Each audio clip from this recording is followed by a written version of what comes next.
Mark Levin here. After any presidential election, I take time to reevaluate my own financial investments. That's why I continue to invest in gold for help with my financial protection. When it comes to gold, I only trust Advantage Gold. They're a top gold company in America, and that's who I turn to for my own gold purchases. Call them now at 800-900-8000. That's 800-900-8000 for a free gold investment kit. And see if you qualify for up to $1,000 in free silver. That's 800-900-8000. And tell them Mark Levin sent you. Performance may vary. You should always consult your financial and tax professional. He's here. He's here. Now, broadcasting from the underground command post, deep in the bowels of a hidden bunker, somewhere under the brick and steel of a nondescript building, we've once again made contact with our leader, Mark Levin. My name is Larry O'Connor, and I'm sitting in for the great one, Mark Levin, today, 877-381-3811. I'm the morning show host on WMAL in Washington, D.C. That is Mark Levin's home radio station when he is in his home in Virginia. So Mark Levin wakes up to me. I am now reaching the full realization that Donald Trump is brilliant. And after I lay out what has played out before our very eyes over the last 2 weeks, what he has been able to accomplish in Washington, D.C., and how the left, the Democrats, the crazies, the AOCs, the Chuck Schumers, the really crazy ones like Jake Tapper, the way they're reacting to him, when you hear me make my case here, I think you will finally agree as well. What did he call himself? A very stable genius. He is a very stable genius. And we've seen it all right before our eyes without even noticing what he's done. It's been effortless. I'll explain in a moment. It's 877-381-3811. It's the Mark Levin Show. My name's Larry O'Connor. I'm filling in for the great one, Mark Levin, today. I know. I love listening to the Mark Levin Show, except on those days when you suddenly hear a voice that doesn't sound like this. I hate it when I do my Mark Levin impersonation. I love Mark Levin. He's great. He's wonderful. No one else can do what he does. And so I'm sorry. Let me start by saying I'm just sorry I'm not Mark Levin, but I am Larry O'Connor, and it's going to be a great show. We've got so much to talk about because the left finally, they've sort of awoken from their slumber, their comatose state after losing the election in November, and they're right back to their tricks. They've learned nothing except they have a different target for their rage. They have a different target for their insanity. They're barely focusing on Donald Trump. This is where the genius lies. I had no idea how brilliant Donald Trump was, but he's somehow done this. Love to hear from you at 877-381-3811. I'm the morning show host, by the way, on WMAL, the talk radio station in Washington, D.C., the one and only WMAL, the most important talk radio station in the country. Thank you for listening tonight, and walk down this path with me, will you? Donald Trump, of course, has staged the greatest political comeback of our lifetimes in winning the presidential election after being in the political wilderness for 4 years, where the left, Democrats, institutional Republicans like Liz Cheney, where is she these days, by the way? That's something else, isn't it? Tried to throw everything they could at him, tried to impeach him twice, tried to throw him in jail, tried to keep his name off the ballot, riled up anger and hatred in this country against this man to such a fevered pitch that a maniac whom we still have really no understanding of who he was, what his background was, and what motivated him other than the hatred for the second coming of Hitler. This maniac actually shot a rifle at Donald Trump's face with a bullet grazing his ear. This is all that they threw at this man. And yet he still won that election. But that was pure, raw talent, right? Talent and strategy and communication skills and being telegenic and being able to understand the media and being able to work a crowd and being able to make certain common sense arguments to American voters about what's broken and what needs to be fixed. It really was that simple. But that doesn't take brilliance. It doesn't take genius to win an election. I mean, look at Barack Obama. Look at Joe Biden, for that matter. No, you don't have to be a genius to win a presidential election. But what Donald Trump has done in these 2 weeks is nothing short of Einstein-level president of Mensa genius. Wrapping up in Washington, D.C. Over the last several minutes was a rally, a Democrat-led rally and protest in front of the USAID office, USAID, this slush fund money laundering scheme that Democrats and woke lefties and institutional rhino Republicans have set up to sort of do their bidding over the last several decades. It started out with a fine intention, this USAID thing, but now it's nothing more than a left-wing slush fund. It's like a Soros political action fund without George Soros being in charge of it, although for all I know he has been in charge of it. The people who do seem to run USAID seem very reluctant to defend themselves right now. They're just outraged that they can't continue to spend American tax dollars in whatever reason they seem fit. We'll get to USAID a little later, but the rally was right there in front of USAID, this rally that the Democrats have staged, screaming the typical invective and saying that we're going to fight in the streets and you're not going to get any peace and all the typical stuff. They've learned nothing. They've learned nothing, except there's something different this time. They're still making the same mistakes. They're still trying to demonize their political opponents, but most of the ire, most of the hatred, most of the venom, most of the slander, most of the defamation, most of the name-calling, most of the fear-mongering, this time was not directed at Orange Hitler. This time it wasn't directed at Donald Trump. This time it wasn't directed at the man who is the illegitimate president in the White House. No. This time, they're focusing all their energies, all their ire, all their hatred at a man who didn't even win elected office, doesn't even hold an official position in the government. All of their hatred is focused on Elon Musk, a man who literally doesn't care. He is literally the richest man on the planet. Everything that he's wanted to accomplish, he's been able to accomplish. He wanted to reinvent the automotive industry, and he did it. He wanted to reinvent aerospace, and he did it. He wants to colonize Mars, and if you're betting against him, you're a fool, because he's going to do it. Do you think he cares what Ayanna Pressley thinks of him? Do you think he cares what Jamie Raskin thinks of him? He doesn't even know who these people are. And somehow Donald Trump has positioned Elon Musk to be the boogeyman. See, understand something. If Elon Musk weren't heading up this effort to, I'm sorry, let me check my notes. What is this outrageous thing he's doing again? Oh, yeah, that's right.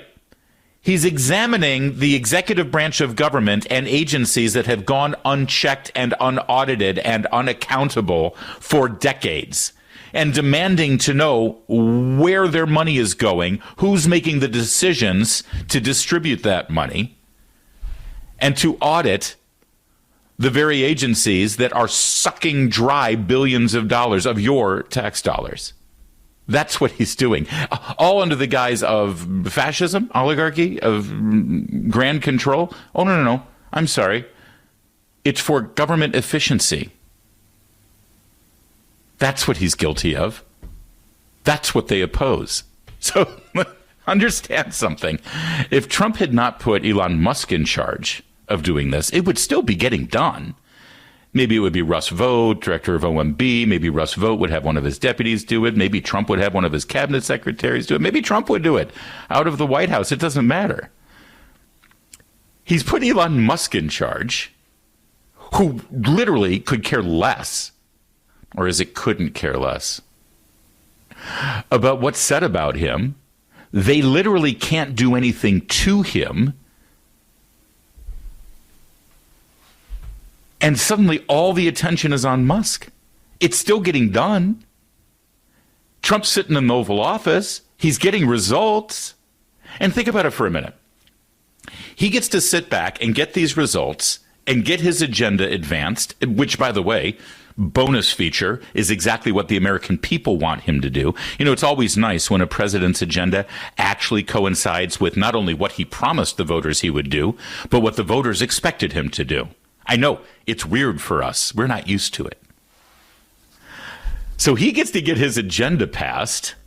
And then when everyone starts screaming about it, think about the two things they're screaming about. Number one, they're screaming that government agencies are being held accountable for their actions, and they're being forced to account for their expenditures and the way they've been spending taxpayer dollars. And the Democrats have stepped into this trap.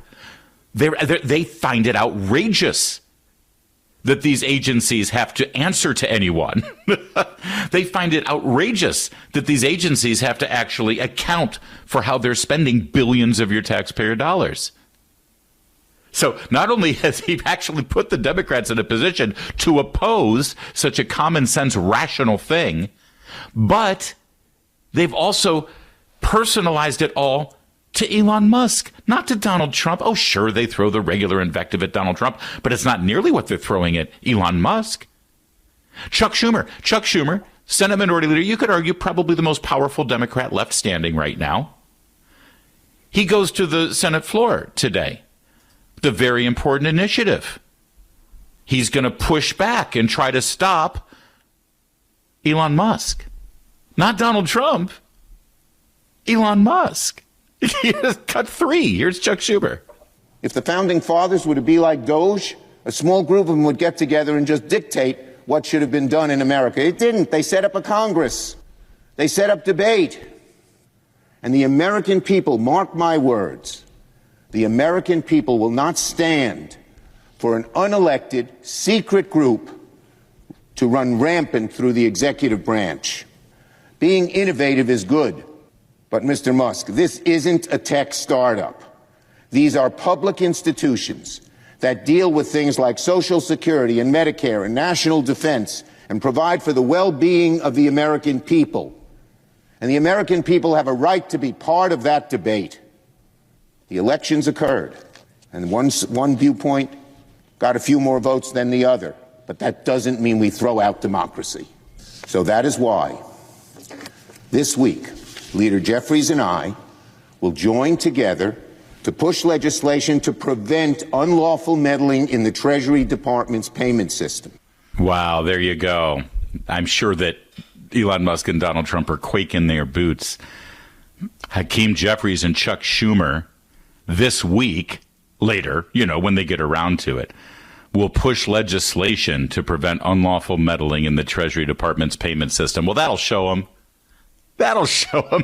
And did you hear Donald Trump's name mentioned anywhere there? No. It's all about Elon Musk. Democrats are opposing accountability. They're opposing wasteful spending. They're opposing an audit. They're opposing holding executive branch agencies accountable for their actions and their expenditures. They're against all of that. I mean, we've known that, but now they're actually saying it out loud. They're rallying about it. They're holding press conferences about it. They're pushing legislation about it.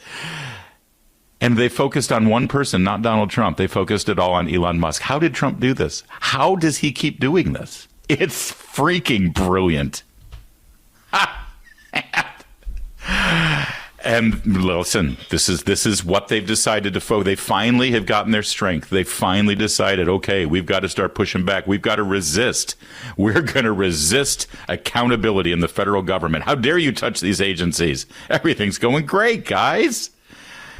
And when they try to humanize it and they try to stand up for the little guy who's really getting beat up, the little guy is a federal bureaucrat.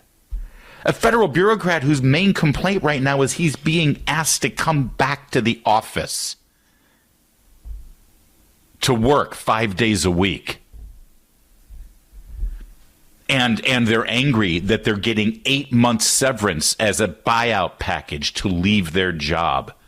Does that sound anything like your work experience? Like your relationship with your boss? Like your severance package? Yeah.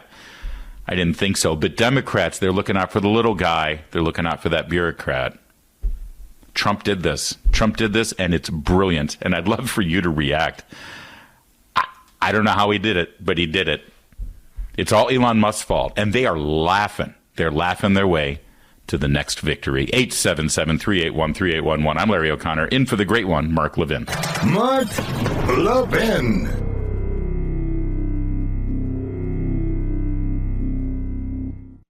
Did you see what the Federal Reserve did literally days after President Trump's victory? It's lowered interest rates by a quarter. Do you know why it did that? It's worried about the economy. It's worried about the fact that jobs aren't being created. We're seeing all kinds of shifts in our portfolios, and it's important to stay aware. That's why I'm urging everyone to diversify and consider gold as one of your financial shields. Now, gold has weathered every kind of economic downturn throughout history. I want you to call Advantage Gold. They're the best of the best, folks. I've dealt with all of them. They're the best. They're my gold company. 1-800-900-8000. Get a free gold investment kit to see how you can get started with gold. I recommend Advantage Gold to anyone who's serious about protecting their wealth, and that's you. Call 800-900-8000 for your free gold investment kit, and you could even qualify for up to $1,000 in free silver. That's 800-900-8000. Call them now. Tell them Mark Levin sent you. You'll be very happy with them. Performance may vary. You should always consult your financial and tax professional.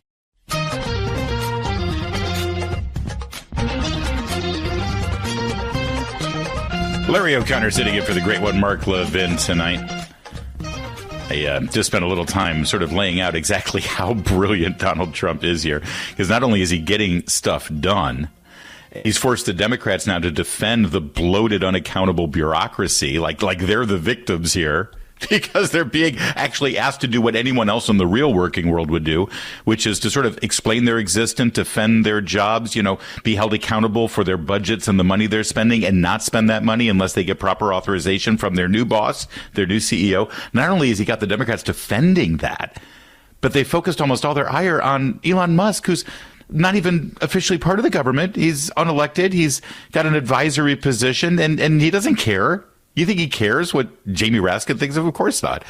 And here's Chuck Schumer today on the Senate floor. Here's Chuck. Listen. If the founding fathers were to be like Doge, a small group of them would get together and just dictate what should have been done in America. It didn't. They set up a Congress. They set up debate. And the American people. Yes. So let me get this straight. His argument is that this is an unaccountable, this Doge thing is unaccountable. It's like a shadow government. They don't answer to anyone, and Congress doesn't have any oversight to it, and that's unconstitutional, and it's improper and inappropriate to have that kind of power in these unnamed, invisible, unaccountable, unelected individuals. Fascinating. Trump should do one of his famous wide open, transparent sort of press conferences, like he did in Los Angeles with the mayor of L.A., right, with the fires, or like he did the first time around with Chuck Schumer and Nancy Pelosi. They bring him in for the photo op, and usually press is asked to leave the room, but instead Trump says, no, you stay here, and then they start talking and debating and arguing, right? He should do that. He should get Chuck Schumer, invite him up to the White House. They're sitting in the Oval Office, sitting by the fire, picture of George Washington, sitting on the sofas, media's there, and Trump should just go, hey, Chuck, I understand you don't like the Doge thing because you think it's like a shadow government. It's unaccountable. It's hiding out, and you don't know who they are, and they've got way too much power, and they're running things in the executive branch without anyone knowing who they are. I'll tell you what, I think you have a point. Chuck, I think you have a point. I think we should do something about it, and I'm going to work with you to try to do something about it. Let's do that. One question, though, first. You got to answer one thing for me first. And then I'll give you everything you want for oversight on Doge. Here's my question. Who ran the White House from January 2021 until January 2025? For the last 4 years, we know it wasn't Joe Biden. Why didn't you care about that shadow government? Why didn't you care about those unnamed people running things? Chuck, are you there? Chuck?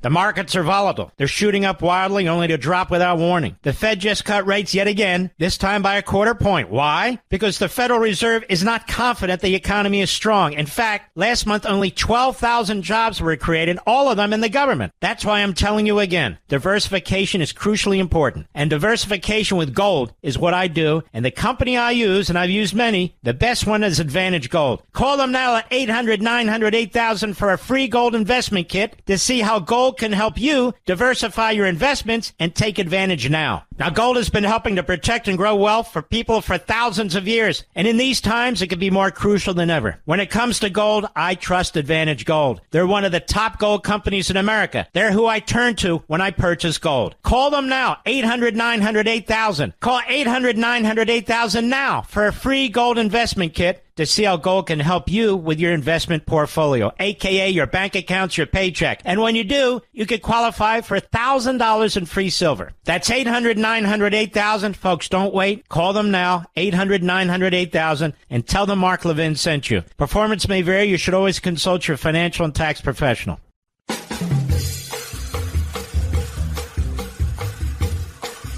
Larry O'Connor sitting in for the great one, Mark Levin. By the way, you guys are always so generous when I try to pretend to fill the shoes of Mark Levin and get behind his stellar microphone.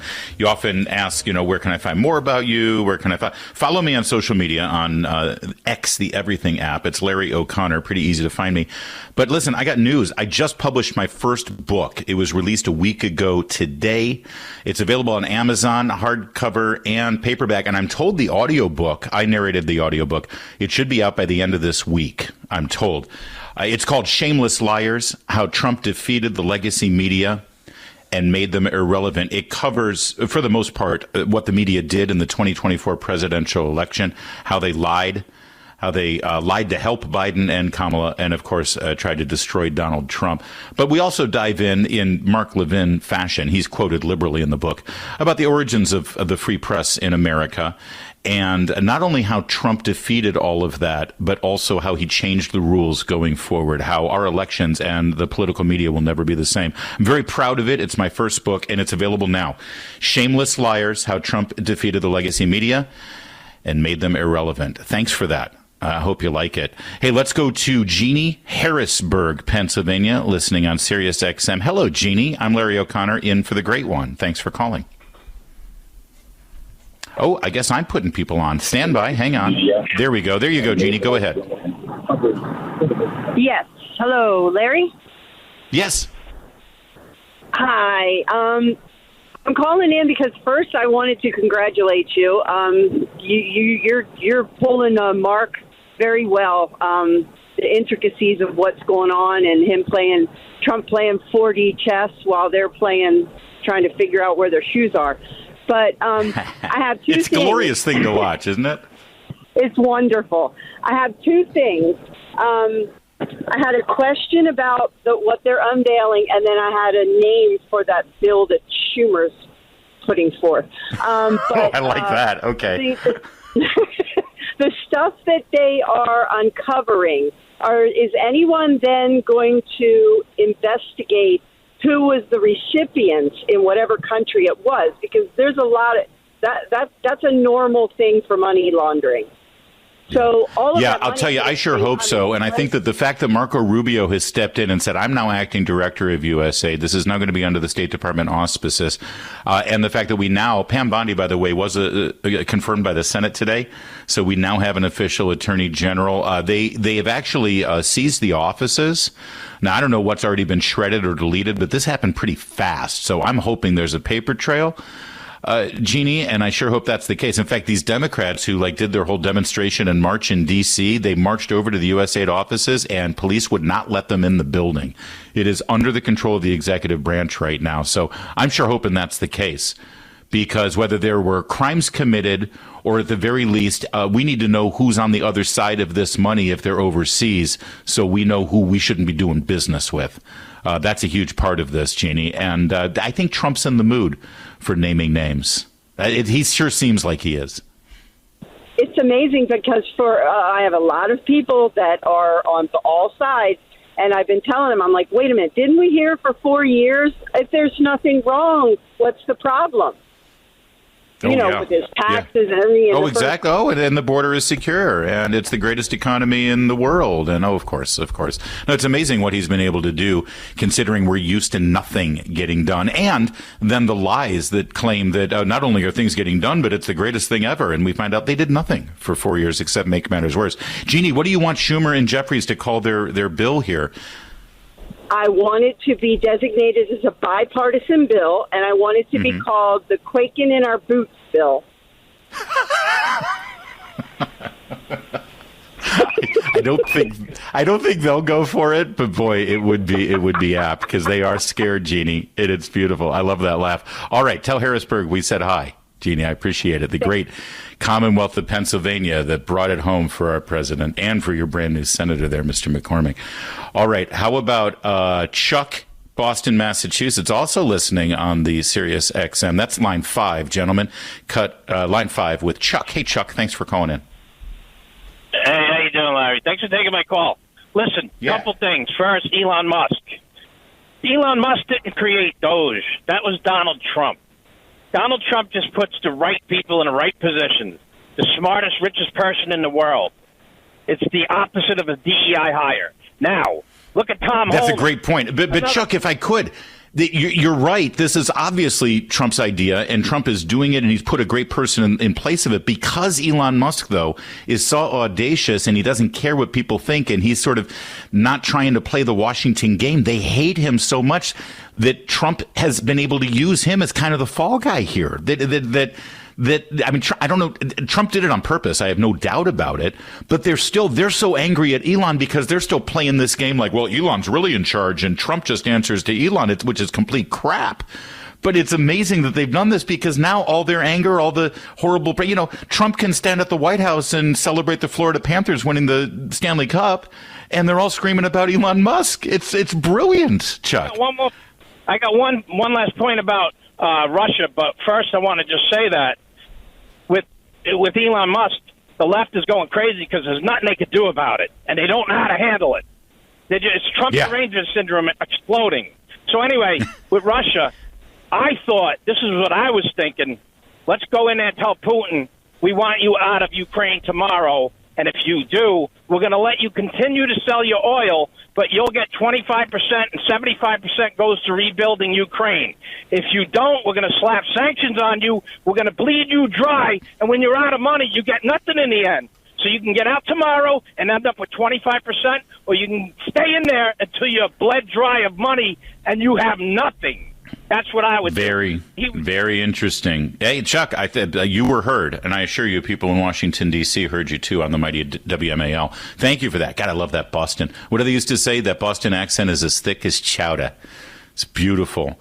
I'll tell you, it is interesting that Russia, obviously, Trump and his foreign policy team wanted to prioritize Israel, Hamas, and the Middle East. That's why we see the great Prime Minister of Israel, Benjamin Netanyahu, meeting today as the first foreign leader coming to Washington to meet with our brand new president, newly inaugurated, 47. That's important, and I think that they've decided to prioritize that. One interesting development this week, and I don't know if you saw it because, of course, the media, that legacy propaganda media that Trump defeated and rendered irrelevant, as I said in my book.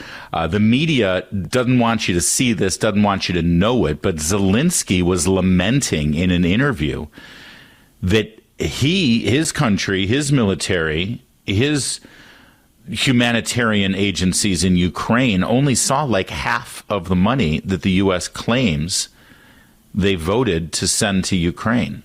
That's what Zelensky was saying this week in an interview. Let's get Elon Musk on that case. Where's that money? How much of that got funneled through USAID? He's lamenting that he didn't get the money that was, by the way, way too much anyway. I think what's going to be fascinating, everyone says, oh, Trump's going to cave to Putin and Trump's going to do this. It's going to be the most fascinating thing, mark my words, about how the Russia-Ukraine thing resolves eventually, is it's all going to come from Zelensky.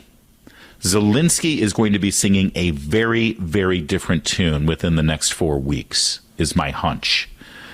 I think Zelensky is going to proudly accept, if not propose and announce, a deal that he probably could have had 3 weeks after the Russian tanks rolled across the border.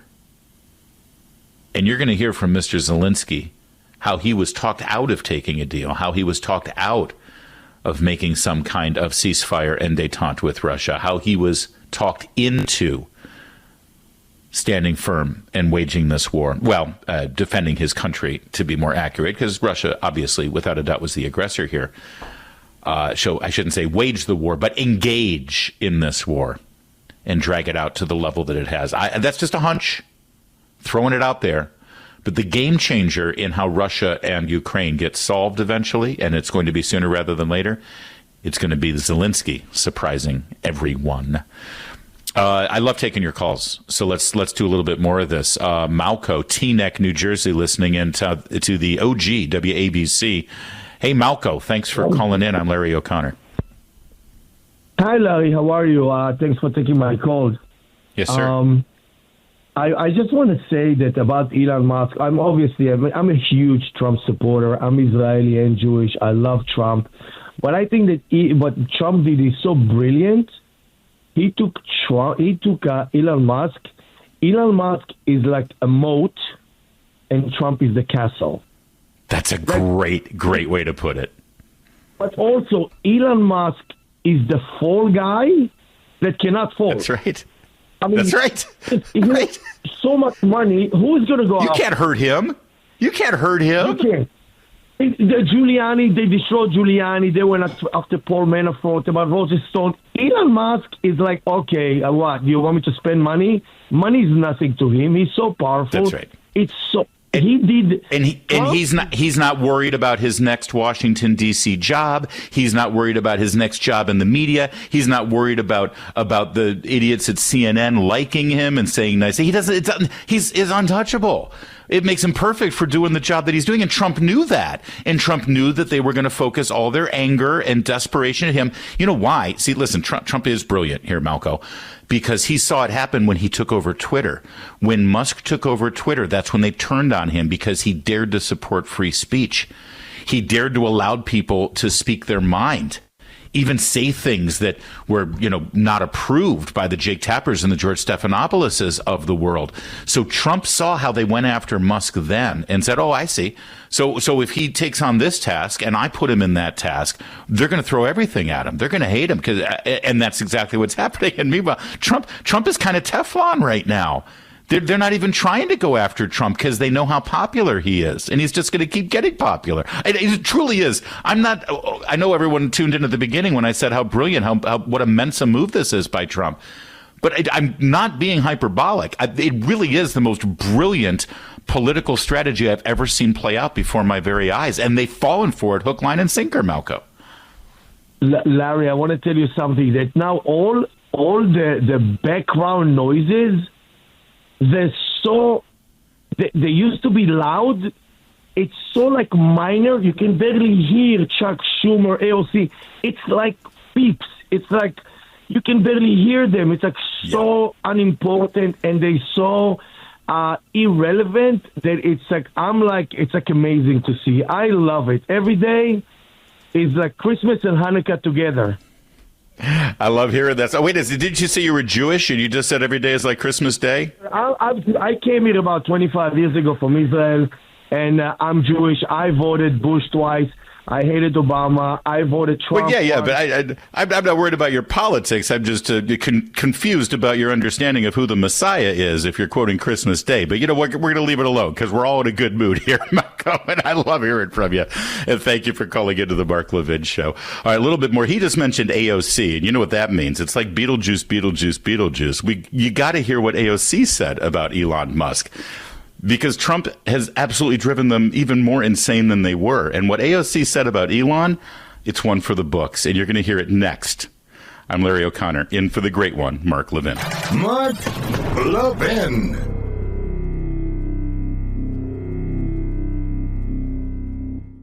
Did you see what the Federal Reserve did literally days after President Trump's victory? It lowered interest rates by a quarter. Do you know why it did that? It's worried about the economy. It's worried about the fact that jobs aren't being created. We're seeing all kinds of shifts in our portfolios, and it's important to stay aware. That's why I'm urging everyone to diversify and consider gold as one of your financial shields. Now, gold has weathered every kind of economic downturn throughout history. I want you to call Advantage Gold. They're the best of the best, folks. I've dealt with all of them. They're the best. They're my gold company. 1-800-900-8000. Get a free gold investment kit to see how you can get started with gold.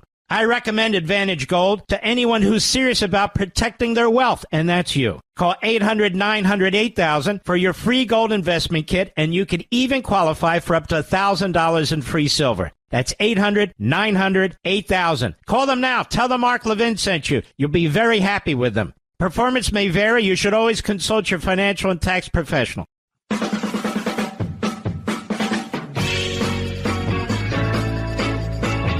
You know, the other beautiful thing about this hatred of Elon Musk, and they hate him.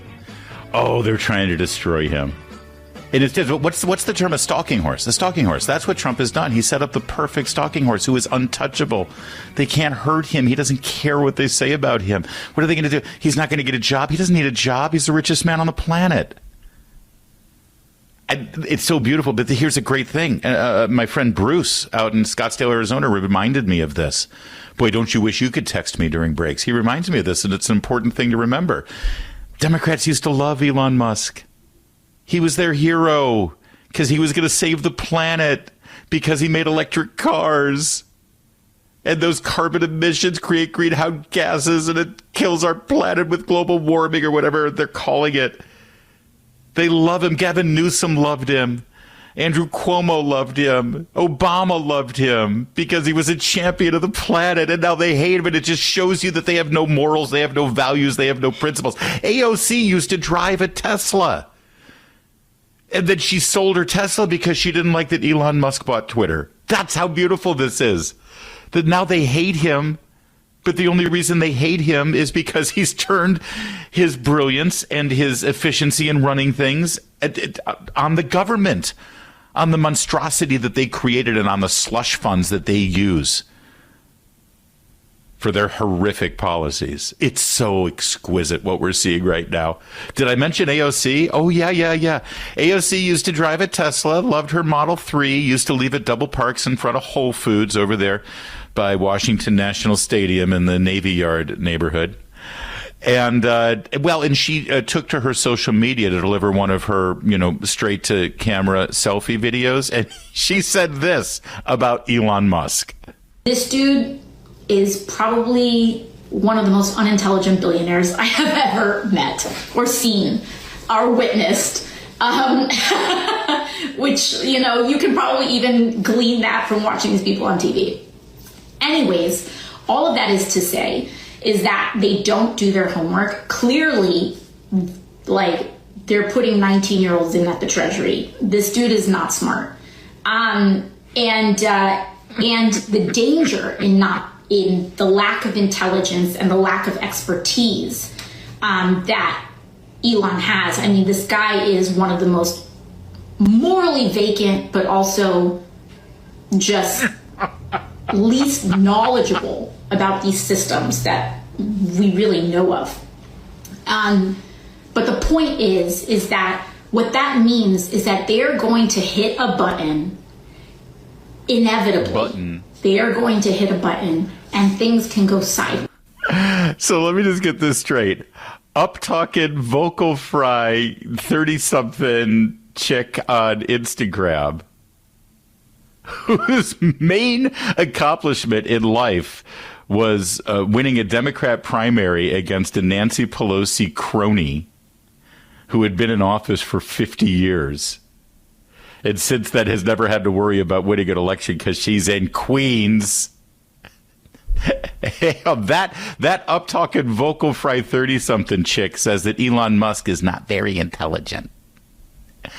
I would make a joke about bartenders, but I'll be honest with you, some of the smartest people I ever met are bartenders. I don't hold that against AOC. Let me just be very clear. Elon Musk was a hero to the left, a hero to Democrats. Then you know what happened? Gavin Newsom and Jerry Brown and the laws of California happened. Drove him nuts. He saw how crazy and insane they were, how stupid it was, how counterproductive it was, how illogical it was. He moved his factory to Texas. He saw the light, a big, bright, beautiful red state light, and nothing will ever be the same. And it's their own fault. I'm Larry O'Connor, in for the great one, Mark Levin. This segment of the podcast is exclusively sponsored by Pure Talk. Pure Talk offers great coverage and can save your family money on your wireless bill every single month. Go to puretalk.com to find the plan that's right for you. Thank you again for listening, and thank you so much for this sponsorship, Pure Talk. He's here. He's here. Now, broadcasting from the underground command post, deep in the bowels of a hidden bunker, somewhere under the brick and steel of a nondescript building, we've once again made contact with our leader, Mark Levin. My name is Larry O'Connor, and I'm sitting in for the great one, Mark Levin, today, 877-381-3811. I'm the morning show host on WMAL in Washington, D.C. That is Mark Levin's home radio station when he is in his home in Virginia. So Mark Levin wakes up to me. How about that? There's an image for you. Always a pleasure and an honor to sit in with him. If, I don't know how your morning show is on the station you're listening, I'm sure it's fine. But if you're in search, if you're traveling, if you're looking, go to WMAL.com. We've got a great morning show, 5 to 9 a.m. My co-hosts, Julie Gunlock and Patrice Onwuka, they're both with Independent Women's Forum. That's the group that just, I think today they had the signing, the executive order protecting women's sports. That was spearheaded by Independent Women's Forum, making sure that men can't play women's sports anymore. Simple idea, isn't it? Both of them, and also Mercedes Schlapp of CPAC fame, of course, and you see her on Newsmax all the time. Mercedes Schlapp also guest hosts with me on Thursday, so check it out. It's a great show, and you can get our podcast, or you can listen live 5 to 9 a.m. on WMAL in your nation's capital. We got to talk about New Jersey.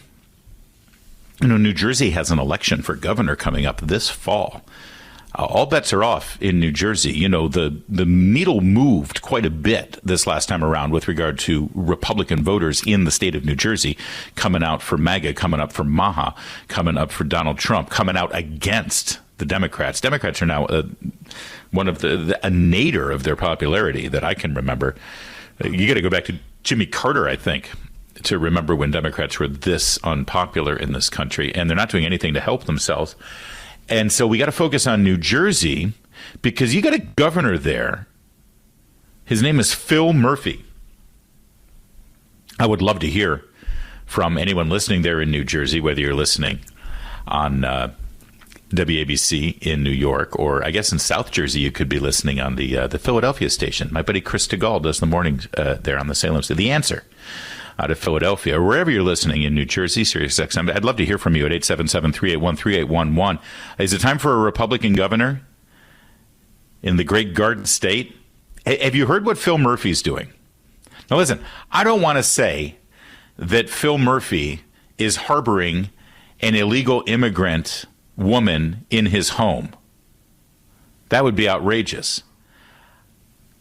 I wouldn't want to say that because I don't need to. Phil Murphy said it himself. See, Phil Murphy, I guess, thinks he's going to be president. I've heard people say that he's on the short list to be the nominee in 2028. Oh, please, please. I want it to be a battle royale between Phil Murphy and Tim Walz for who gets to represent the Democrats against the Republican nominee. So he's looking at the landscape here, and Phil Murphy decides that he's got to get an edge against the competition, right? Who's the competition? Well, we already know Tampon Tim has an inside track there. But then you got Gavin Newsom in California. You got Jabba the Hutt Pritzker.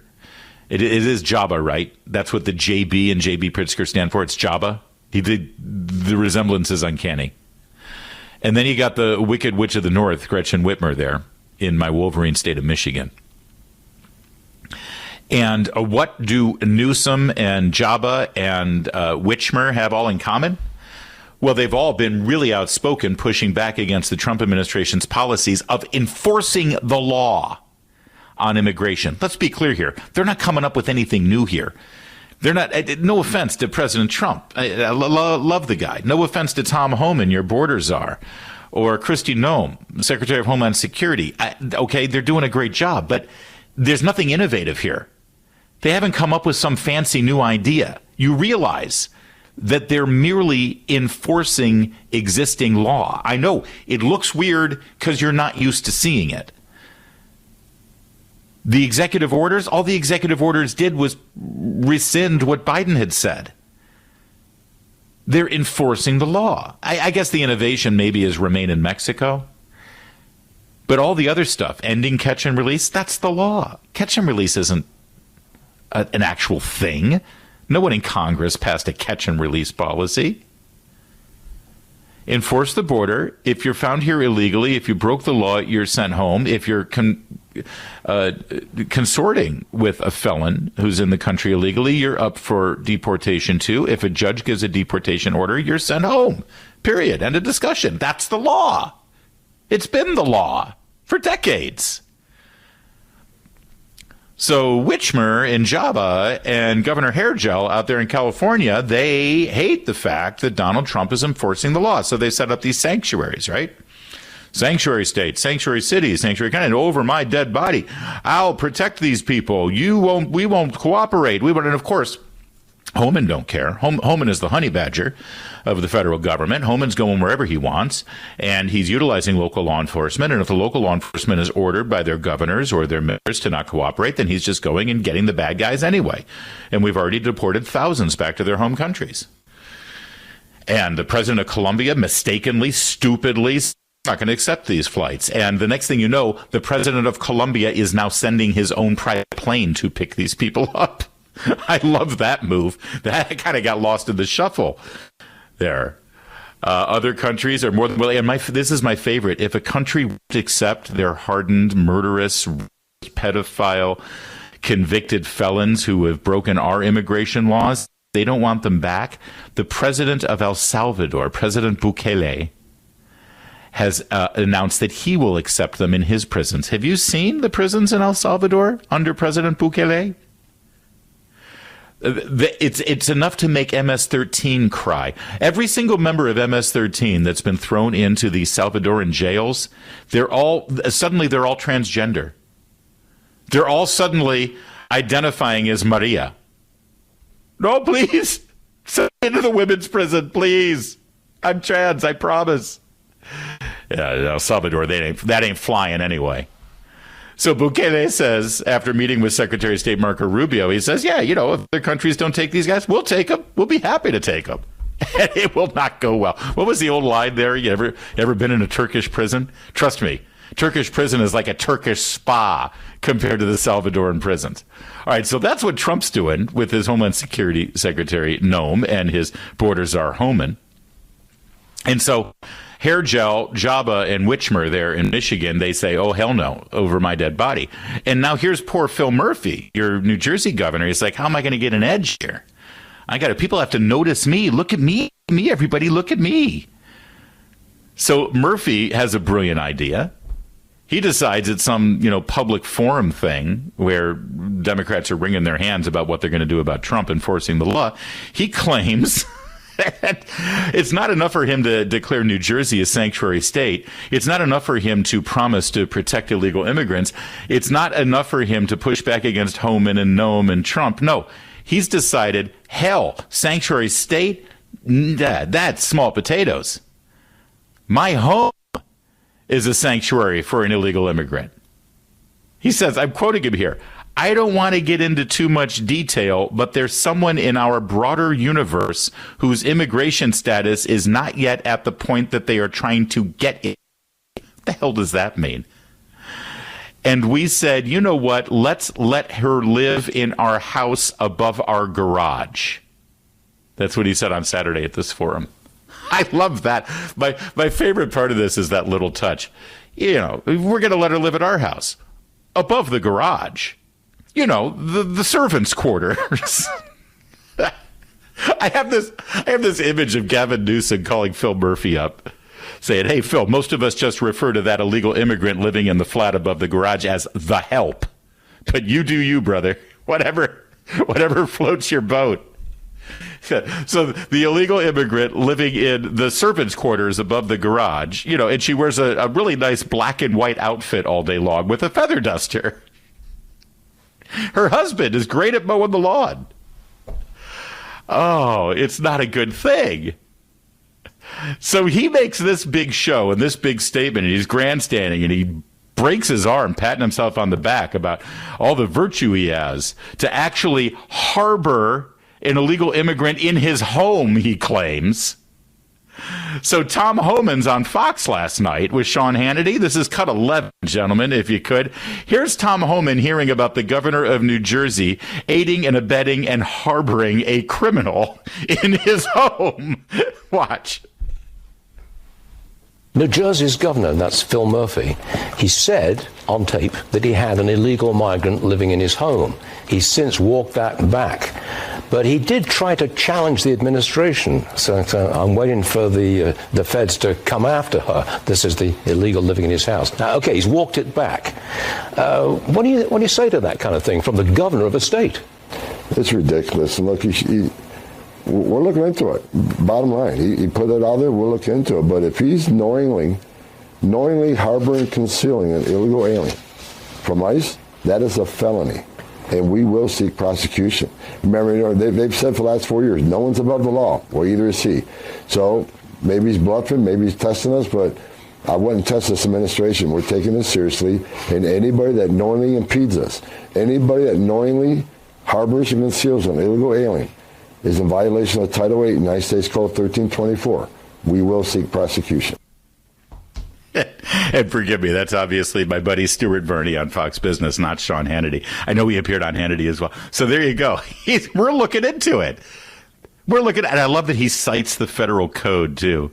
Title 8 U.S. Code 1324. We will seek prosecution. It's so beautiful. And so then... Okay, so here's the favorite part of the story, all right?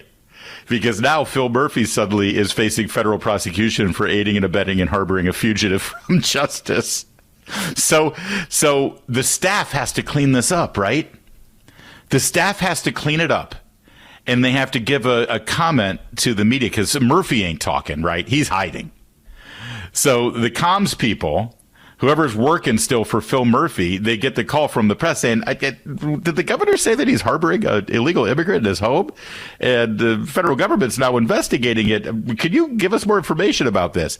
And it's at this moment when a political staffer in Trenton, New Jersey, working for Governor Phil Murphy of New Jersey, has to come up with the best possible solution for damage control against their principal, against their boss, the governor. They have to come up with the best strategy to fix this problem. And what do they come up with? What's the least damaging answer they can give? Oh,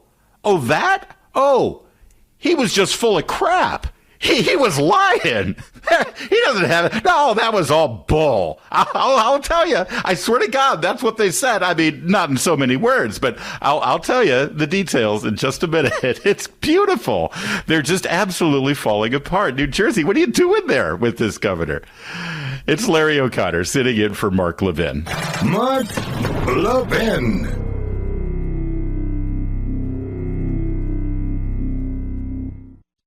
This country was founded on freedom. Freedom from a country that forced us to buy overpriced tea, then tried blockading us when we dumped their tea into the ocean. How'd that work out? Well, it's time to throw your overpriced big wireless contract overboard, too. You don't need to pay $100 a month per person just to get a free phone. Pure Talk, my cell phone company, says no to inflated prices and gimmicks. With a qualifying plan of just $45 a month, you can choose a free iPhone 14 or a free Samsung Galaxy with qualifying plans. And yes, this is for a premium service. Unlimited talk, text, 25 gigs of data, and mobile hotspot at a fraction of the price of the big three. All on America's most dependable 5G network. Get your free iPhone 14 or Samsung Galaxy with qualifying plans by visiting puretalk.com/Levin today. Switching is easy. Again, that's puretalk.com/LEVIN to claim your free iPhone or Galaxy with a qualifying purchase from Pure Talk. America's wireless company, my wireless company.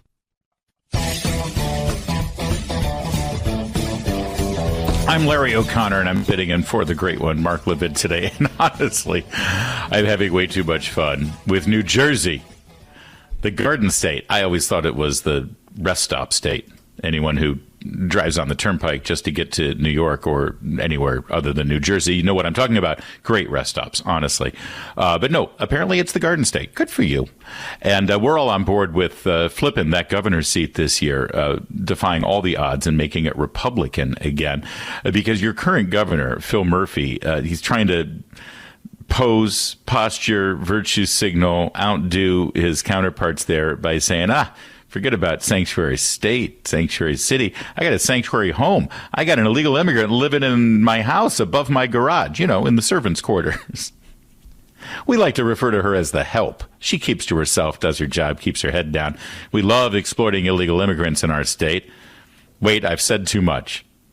So then Tom Homan, border czar, says, okay, if he's doing that, he's violating federal law. We're going to investigate. Not only are we going to apprehend this illegal immigrant, but we're going to press charges against the governor. So now you're the political strategist, you're the comms people, you're the chief of staff, you're the handler for Phil Murphy, and you start getting these calls from the media. New York Post is calling saying, could you please shed some light on this? What's going on with the illegal immigrant living in the governor's house above the garage? And their answer, he was lying. Here's the New York Post. Here's the New York Post. I'm going to quote it. I'll read it directly to you. According to the New York Post, Murphy was just referring to a legal resident who is in his circle of friends and was worried about President Trump's return to the White House, the governor's rep said. Quote, no one's ever lived in the home under those circumstances that the governor described, the representative insisted. The rep did not explain why Murphy, who lives with his family in a mansion in Middletown, New Jersey, would dare the Trump administration to go after the woman at his home if she wasn't there. Oh, whoever wrote this at the New York Post must have been having such a good time. No. No one's ever. Not only is there not an illegal immigrant living in the garage in the home over the garage of Governor Murphy, but actually no one's ever lived in that home under those circumstances in any way whatsoever. Really, why did he say the opposite? Why did he say there was an illegal immigrant there? All right, so here's where we are. Let me just reset it for everyone so anyone can understand it, even if you're from New Jersey. Your governor either has an illegal immigrant living in the slave quarters above his garage. I hope there's heat and air. I don't know, or ventilation of any kind. And probably uses them and exploits them for domestic help. God knows what. I don't know, but that should be investigated too. So Governor Murphy is aiding and abetting and harboring a fugitive in his home above the garage, of course, because we would never let a person like that where we live. No, you stay in the garage, dear. Consuela, get back to the garage. So either that's happening and Tom Homan's going to come knocking on his door and drag him off to jail. Maybe Gitmo, if he gets mouthy. So either that's happening or your governor lied about the whole thing. Well, you'll have to ask the governor. But he thought that this is the state of the Democratic Party right now, and especially in a place like New Jersey, where they feel MAGA breathing down their necks right now, based on the last election, that they are so desperate for attention. They're so desperate for press. They're so desperate to be seen as being part of the resistance and doing something to push back on Trump and the ICE stormtroopers, that your governor thought it was a good idea to lie about harboring a fugitive and violator of immigration law in his own home. He thought that was a good thing to do. So your governor is either a felon or he's a liar. Either way, what are you going to do? It's New Jersey. 877-381-3811. I want to hear from you. It's Larry O'Connor in for the great one, Mark Levin. This country was founded on freedom. Freedom from a country that forced us to buy overpriced tea, then tried blockading us when we dumped their tea into the ocean. How'd that work out? Well, it's time to throw your overpriced big wireless contract overboard, too. You don't need to pay $100 a month per person just to get a free phone. Pure Talk, my cell phone company, says no to inflated prices and gimmicks. With a qualifying plan of just $45 a month, you can choose a free iPhone 14 or free Samsung Galaxy with qualifying plans. And yes, this is for a premium service. Unlimited talk, text, 25 gigs of data, and mobile hotspot at a fraction of the price of the big three. All on America's most dependable 5G network. Get your free iPhone 14 or Samsung Galaxy with qualifying plans by visiting puretalk.com/Levin today. Switching is easy. Again, that's puretalk.com/LEVIN to claim your free iPhone or Galaxy with a qualifying purchase from Pure Talk. America's wireless company, my wireless company.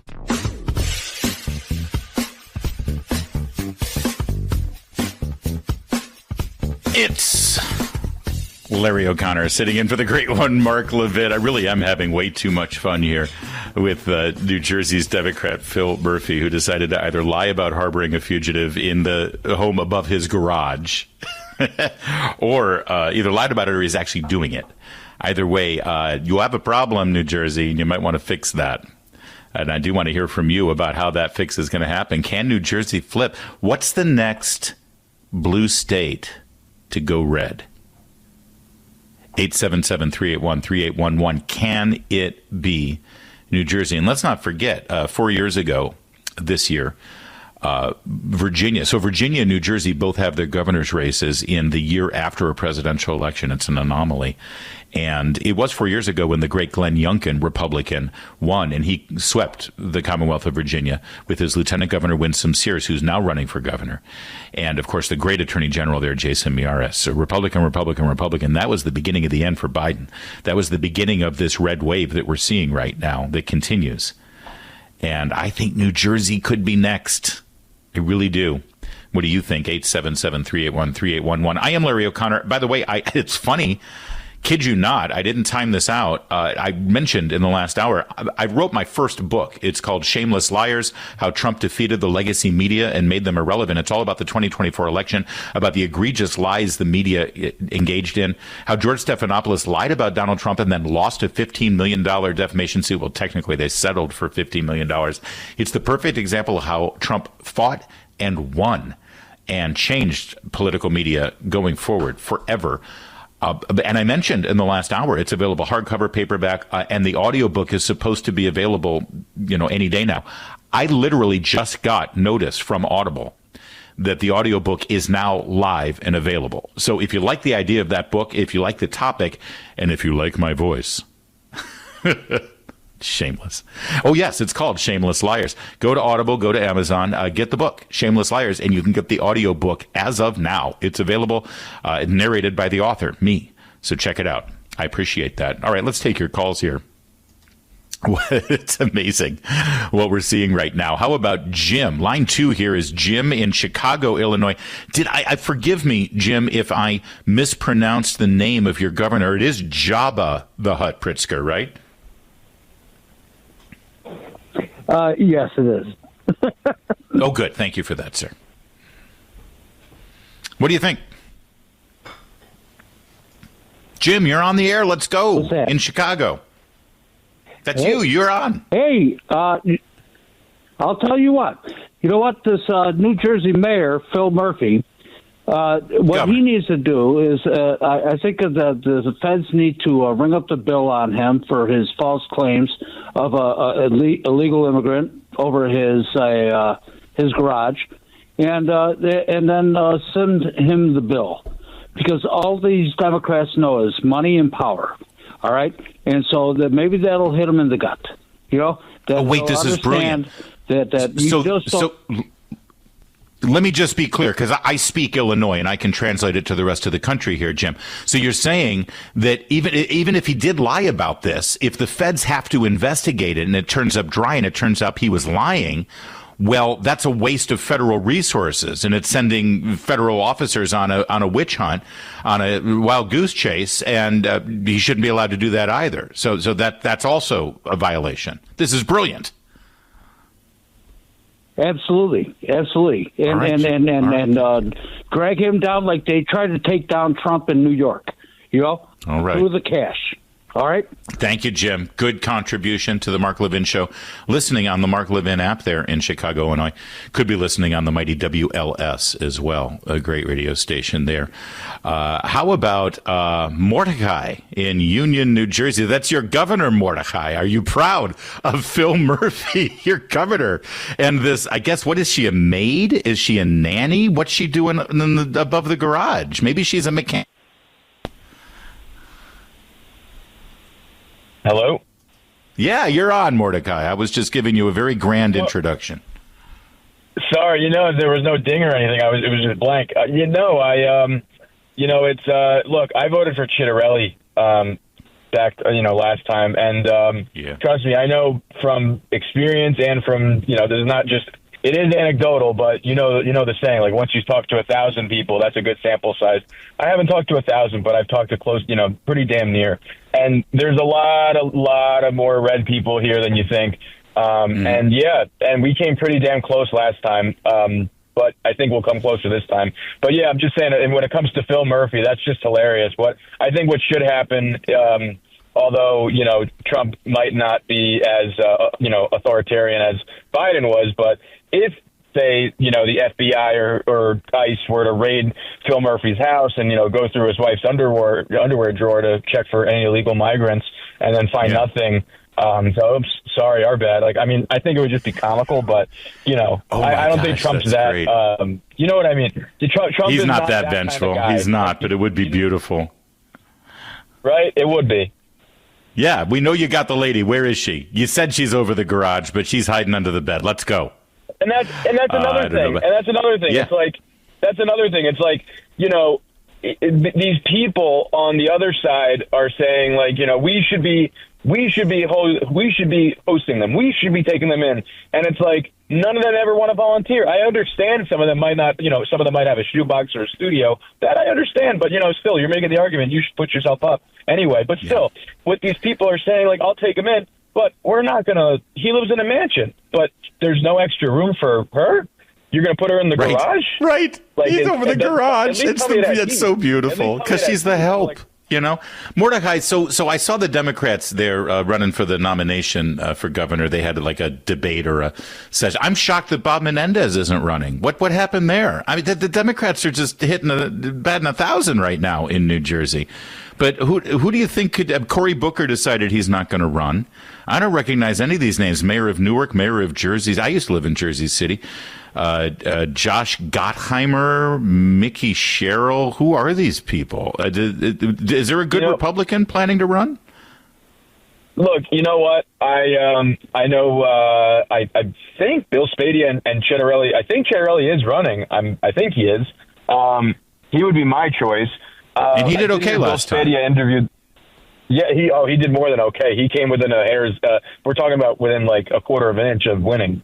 Way more than okay. But yeah, Bill Spady, I don't know too much about him. I'm going to look into it. You just told me that they had a debate. I had no idea about it, so it shows how much I know. The primaries Jersey knows, but primaries coming up, and listen, it can happen. Chris Christie, back like 3 Chris Christies ago, when he was a Republican, he won. So we shall see. All right, listen, Mordecai, thank you for that. I appreciate you joining the show today, the Mark Levin Show. Hey, how about Ray in Los Angeles listening on Sirius XM? Although you could be listening on the mighty KRLA there in Los Angeles, Ray. Thanks for calling in. What's on your mind tonight?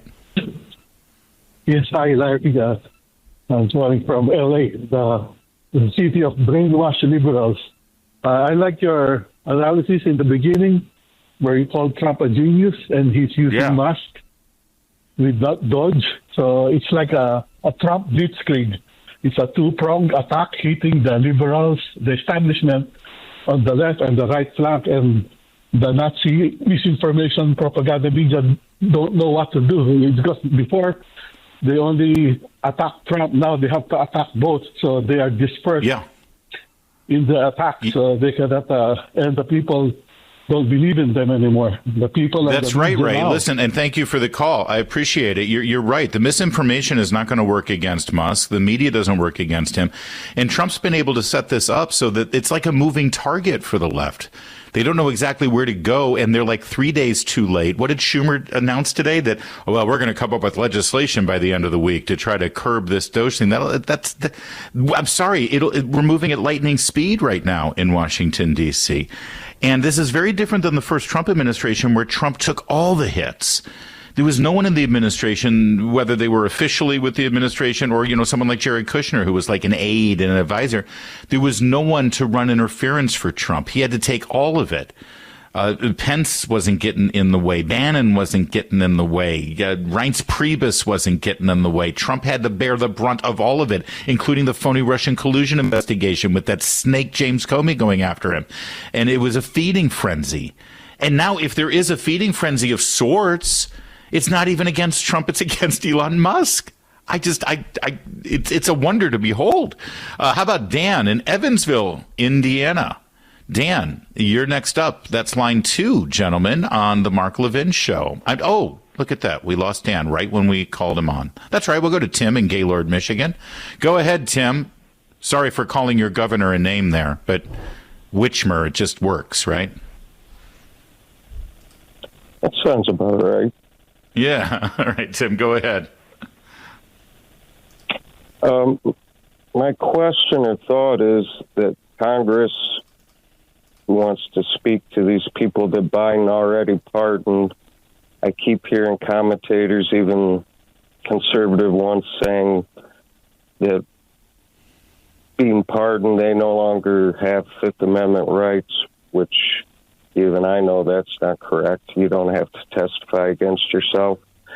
So to save time, wouldn't it be smarter for Congress just to compel these people to testify? The Biden family, Fauci, and these people. Normally the trade-off is then you don't get criminally prosecuted, but since these people have already been pardoned, I mean, there is no trade-off. There's nothing to lose. Simply force these people. So do you think I'm correct in my thinking? Yeah, listen, here's one of two things that will happen, and I think that it's still up in the air as to whether they are able to waive their Fifth Amendment rights or not, whether they from a pardon because of the pardon. And I would certainly not want to sit in Mark Levin's chair and venture into a constitutional question. I'll defer to the great one on that. But here's what I do think politically, in terms of how this plays out politically, in terms of how the narrative plays out to the media and to the American people. You bet your ass you drag Fauci's tired, bony little carcass into a committee hearing room and have him plead the Fifth. Go for it. You bet your ass you drag Liz Cheney and Adam Kinzinger and everyone on the January 6th committee. Hell yes. Hell yes, you drag them in there. And Republicans know that. They're learning how this game is played finally. They're watching the master. And sit there and say, well, you got pardoned, so you can't plead the Fifth. Let them plead the Fifth. Not only do they have a pardon protection, but there's even with pardon protection, they won't testify and tell the American people the truth. Tim, thank you for the call. I'm smart enough to recognize that this isn't a question of legality. This isn't a question of the pardon. This isn't the question of whether they can be held criminally responsible. This is politics. Damn it. Start playing the political game, guys. Well, they got pardoned, so there's nothing we can do. Let's just move on to an appropriations hearing. Hell no. And by the way, do it in prime time, just like Liz Cheney did with her show. You bring them all in there. Have a special hearing, all populated completely by witnesses who Joe Biden pardoned out the door, including his brother, including his son, including every member of the family with the last name Biden sitting there. And you drill them. Let them plead the Fifth. And then you turn to the camera and you look at the American people and say, this is just how crooked and corrupt these bastards are. Not only did Joe Biden give them this sweeping pardon against anything that they may have done for the last 10 years, even though they haven't even been charged with anything yet, but even with that unprecedented, nauseating, despicable, un-American kind of pardon from their crony, corrupt, and decrepit patriarch, Joe Biden. Not only do they have that protection that they never deserved, that you poor schmo in America just trying to pay your taxes, if you get a speeding ticket, they throw the book at you. You'll never get this kind of protection. Forget about white privilege in America. No, it's Biden privilege. That's the privilege you want. Not only do they have that disgusting, corrupt privilege, but even with it, they still refuse to tell you the truth. They still refuse to answer questions. They still refuse to be held accountable. That's who they are. Let the Democrats defend that. Let Steny Hoyer explain to the American people why it's okay. That's politics. That's how you play this game. Learn something. Frankly, learn something from them, because you know they'd do it. You know they'd do it in a heartbeat. I don't care if they've gotten pardoned. Bring them up there, swear them in, have all the cameras flashing, and let Jim Jordan ask them questions. And you'll get one of two things. You'll get them pleading the fifth. You'll get Anthony Fauci, Saint Anthony, pleading the fifth because he doesn't want to incriminate himself, even though he's got pardon. Or you might actually get answers to some questions. Either way, it's kind of a political win. Let's keep those wins coming, shall we? I'm Larry O'Connor. It's the Mark Levin Show. Mark Levin.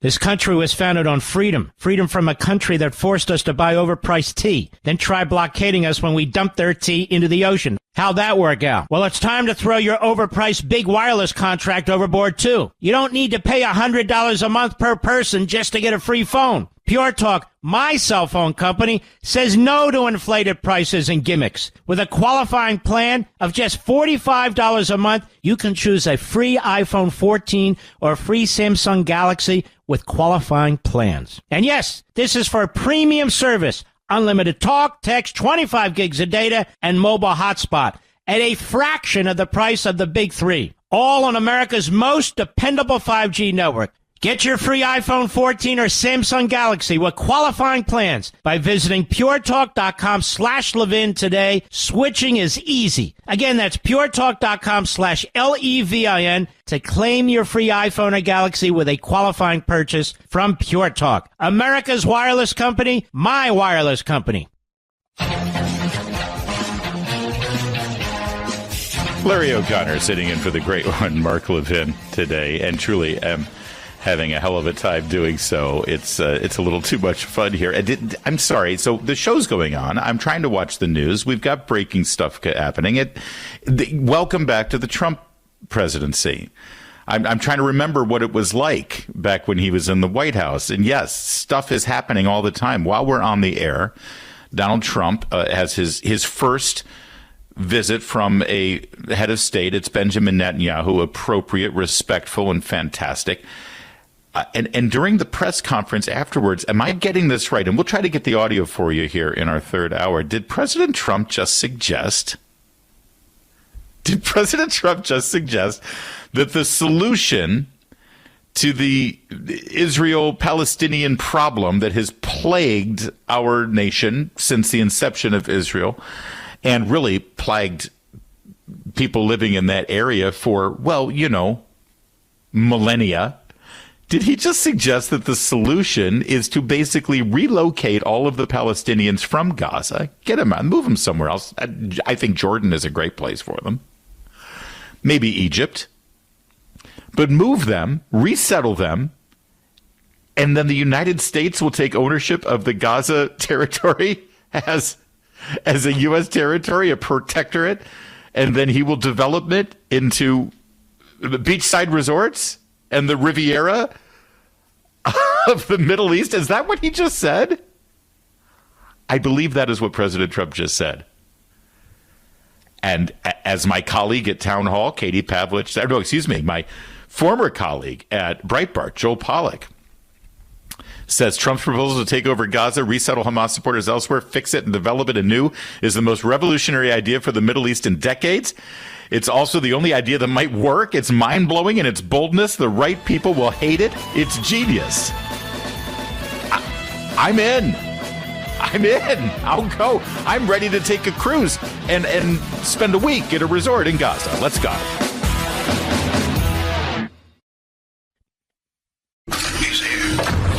He's here.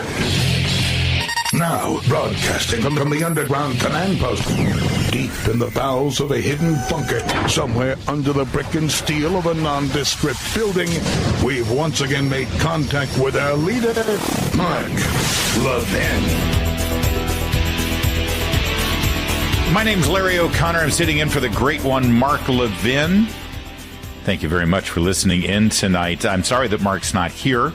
I'm even sorrier that you got to listen to a schmo like me, but I'll make it worth your while. I promise. It's actually pretty fun. I promise. 877-381-3811. We've been having a blast here, basking in Trump's genius and the idiocy of the New Jersey Governor Phil Murphy for first admitting that he was harboring a fugitive of the law in his home and then claiming, oh, no, everything's fine. I'm just a liar. Yeah. Either way, kind of a win. 877-381-3811. I have a simple question for you as we engage in a conversation, you and I. It's my favorite thing about talk radio. Elon Musk, God bless him, keeps saying about X, the everything app there. Look at X, number one news site. You are the media. You are the media. Let me tell you something. Talk radio was the media long before that. Talk radio is the original social media medium. You try picking up the phone and telling George Stephanopoulos how much you agree with him or how much he's full of crap.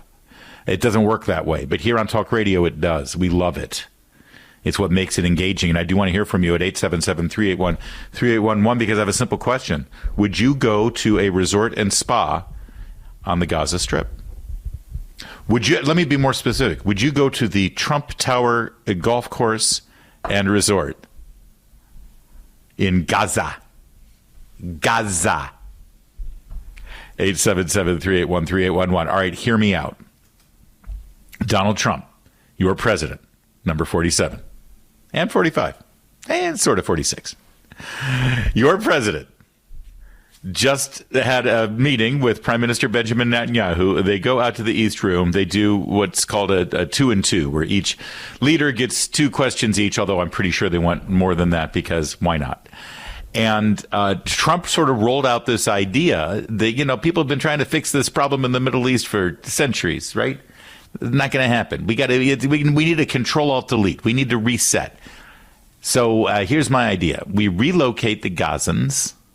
We put them somewhere else. U.S. takes ownership of the territory. We'll make a big, beautiful resort. It'll be the Riviera of the Middle East. Win-win for everyone. You think I'm joking? No, listen, here he is, just moments ago, cut 17. You are talking tonight about the United States taking over a sovereign territory. What authority would allow you to do that? Are you talking about a permanent occupation there, redevelopment? And Mr. Prime Minister, do you see this idea as a way to expand the boundaries of Israel and to have a longer peace, even though the Israeli people know how important that land is to you and your citizens, just as the space is inherited by the Palestinians as well? I do see a long-term ownership position, and I see it bringing great stability to that part of the Middle East and maybe the entire Middle East.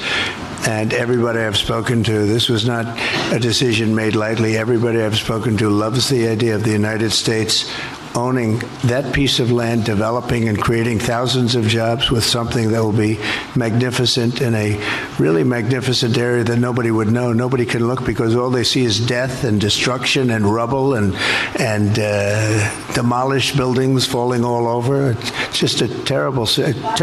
I've studied it. I've studied this very closely over a lot of months, and I've seen it from every different angle, and it's a very, very dangerous place to be, and it's only going to get worse. And I think this is an idea that's gotten tremendous, and I'm talking about from the highest level of leadership, gotten tremendous praise. And if the United States can help to bring stability and peace in the Middle East, we'll do that. This is so brilliant. Listen, I'm just smiling from ear to ear with the audacity of this. And you got to be Trump to even propose this sort of thing. Nobody would. What's the problem? What are these people doing? Land. I know land. Okay, that's beachfront property right there. We make it a protectorate. We make it like Hong Kong. There's no taxes. It becomes the Singapore of the Mediterranean. The kind of business and commerce that'll go through there.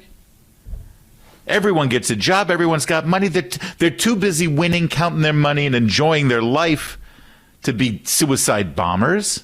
Just bring a little joy to their lives. Let's go. I got more on this real fast. Cut 18. We'll let Trump finish up, and then I'll explain what's really going on here. I think I know what's going on. Cut 18. Go ahead. Are you saying they should return after it's rebuilt? And if not, who do you envision living there? I envision world people living there, the world's people. I think you'll make that into an international, unbelievable place. I think the potential in the Gaza Strip is unbelievable. And I think the entire world, representatives from all over the world will be there, and they'll live there. Palestinians also. Palestinians will live there. Many people will live there. All right.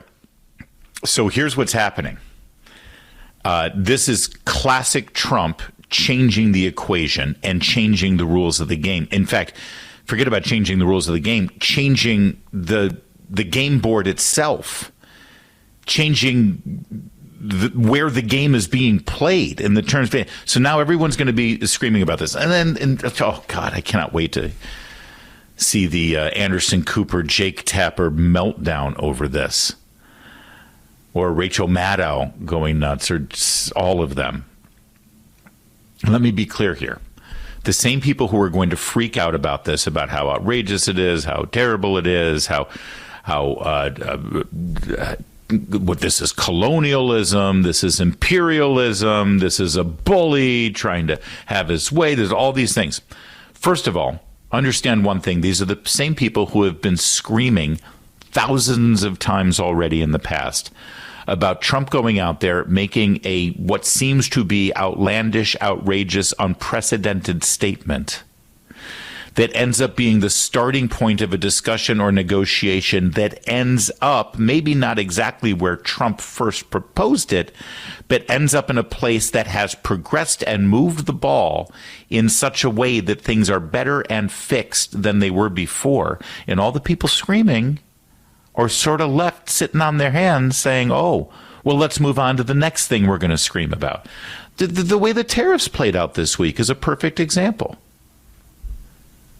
Trump enters the week on Monday saying, well, we need 10,000 troops in Mexico and 10,000 troops from Canada protecting the border to stop the fentanyl. And we need a real investment to the tune of like $1.5 billion to make sure that criminal enterprises aren't coming into our border. This isn't just an American problem. This is a Mexico and Canada problem, too. There's two sides of that border, and we're done with Mexico looking the other way and letting the drug cartels run the show. We know they are. Everyone knows they are. Meanwhile, Americans are dying because of fentanyl, and it ends today. So if they don't do something, they're going to get hit with a 25% tariff. And what did you see all morning long on Monday? Joe and Mika screaming, this is chaos, and they're amateurs, and they're going to ruin the economy, and there's going to be this. Chuck Schumer out there holding up a can of Corona and an avocado saying, enjoy your Super Bowl Sunday, because we know that we can't enjoy Super Bowl here in America without our friends in Mexico. Hardy har har. And then within an hour, they all look like the morons, the reactionary, shrill morons that they are. Because the president of Mexico said, yeah, we just had a great conversation and we've agreed to move 10,000 troops to the border and we're going to stop the fentanyl. And then they start screaming again, well, yeah, but Justin Trudeau in Canada, you can't treat Canada that way. You can't be so demeaning to Canada. You can't keep treating them that way. And then we don't even have a fentanyl problem up there anyway. It's really Mexico. And I don't even restore it. Justin Trudeau announces on X later in the afternoon. What are they doing? 10,000 troops and security personnel to the border and an investment of over $1 billion. And my favorite part of that move is that Trump then didn't say, all right, then we won't have tariffs. No, what did he say? Well, we'll put a pause on the tariffs for a month. Let's see how you do. So as they're all screaming about the tariffs that he's going to implement, what he actually did was get way more than anyone has been able to get from Mexico or Canada about our borders over the last 4 years, where you had Biden first denying there was a problem, and then sort of, looking around like he smelled some baby's diaper. You know that look that he always gets on his face, like he smelled a bad diaper just now? Oh, there's nothing we can do about it anyway. I mean, we've done everything that we can do. And it was always about us. What are we going to do to secure the border? What are we going to do to fix the problem? What are we going to, and he kept saying, we need comprehensive immigration reform, and Trump killed that. But we got to do this, and we got to do this. Trump gets into office and says, no, to the hell with that. What's Mexico going to do? What's Mexico going to do? They're the ones who are looking the other way while these drug smugglers are bringing fentanyl and killing Americans. And Biden spends all this time saying, well, we do more, but Republicans aren't going to let that happen. No. Let's take it out of Republican and Democrats' hands. Let's find out what Mexico's going to do about it. The next thing you know, he gets commitments from both of these countries, and he didn't impose tariffs. He just had to threaten to impose tariffs. And all those people who were screaming about it and going hysterical, I guarantee you right now, they are going hysterical about Trump's proposal with the Gaza territory in the Middle East. And maybe I'm wrong. I've been watching this go on for many years now. Something tells me that a solution is going to develop that might not be exactly what Trump proposed just now. But he has definitely changed the conversation. Guess what we're not talking about tonight? Guess what we are not? All those people screaming on cable news and on broadcast news, if anyone still watches them, you know what they're not talking about tonight? A two-state solution. Remember the two-state solution? Well, Israel's got to give up some of the settlements in the Gaza territory in the West Bank, and Hamas has to promise that they're not going to murder innocent Jews, even though we know 2 years from now they're going to murder innocent Jews, but they got to pretend that they promised that, and they've got to do this, and we got to do this, and that's the only way we get a two-state solution. And today, no one's even mentioning two-state solution. Trump just said two-state solution, screw that. How about a three-state solution? And how about the United States as one of those states? You want to mess with us? You want to mess with us? You think you can beat up on Israel? You can't. But how about us? How about we get in there? How about all the other countries in the Middle East choose sides right now, today? That's what Trump just did. And it truly is, well, as I said at the beginning of this program, it is brilliant. A little bit more on this and some of the reaction from the usual suspects and from you. Are you ready to go vacation in the new Trump Taj Mahal in Gaza? 877-381-3811. I'm Larry O'Connor, in for Mark Levin. Mark Levin.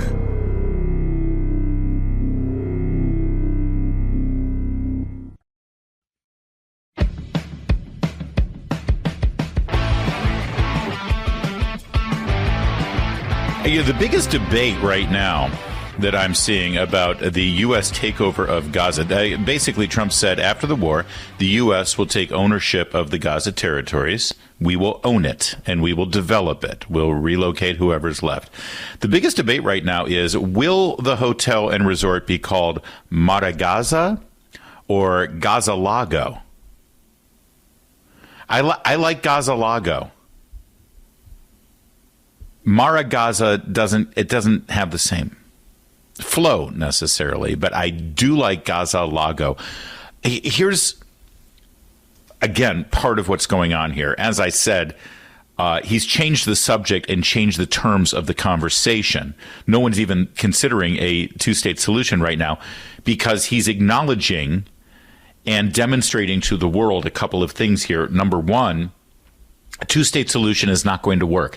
Not while one side of the equation wants to murder and rape the other side of the equation. Not while the other side, the one side, that would be Hamas and the terrorists,